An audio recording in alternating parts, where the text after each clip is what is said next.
Hello' everyone, good morning সকলোকে। আজি ভিডিঅ'টো পাকঘৰৰ পৰা আৰম্ভ কৰিছোঁ। ৰাতিপুৱা সাজৰ যা যোগাৰ, এয়া বেঙেনা বুট আলু ভাজি, তাৰপৰা এইফালে মটৰ আলু এনেকৈ বইল কৰি তেল মাৰিবলৈ লৈছোঁ। মানুহজন 8টাতে সদায় যায় যে, সেইকাৰণে বহুত লৰালৰি হয় ৰাতিপুৱা। সোনকালে উঠি সদায় ভাত পানী ৰাতিপুৱা 7:30 ৰেডি হ'বই লাগে আৰু বনাই। আপোনালোকে বাৰু ভাত পানী খালেনে? ভিডিঅ'টো দিয়া দেৰি হ'ল, কিন্তু এতিয়া 9টা বাজি গ'লেই।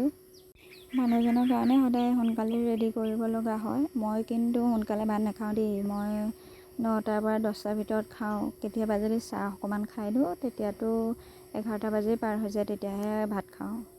সেইফালে এইটো কুকাৰত ভাত বহাই থৈছোঁ। ভাতটো আগেই পাতিলোঁ যেনিবা। ভাতটো হোৱাৰ পিছত বাৰু এনেকৈ কোনে কোনে খুচৰি দিয়ে ক'বচোন।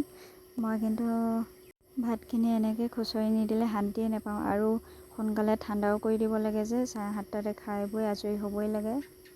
তাৰপৰা মানুহজনে আকৌ ইয়াত ডিম বনাবলৈ লৈছে। মোক সুধিলে, তুমি বোলে ডিম বনালা নেকি? তাৰপৰা মই ক'লোঁ নাই বনোৱা। তাৰপৰা তেওঁ নিজে লাগি গ'ল বনাবলৈ নিজৰ কাৰণে। তুমি বোলে পিছত বনাই খাবা। সুধিছিলে তোমালৈও বনাম নেকি? মই ক'লোঁ নালাগে, মই নিজে বনাই ল'ম পিছত। ঠাণ্ডা হৈ গ'লে খায়ো বেয়া লাগে নহয় জানো। ভিডিঅ'টো ইমানেই আছিল, চাই কেনেকুৱা পালে জনাব দেই।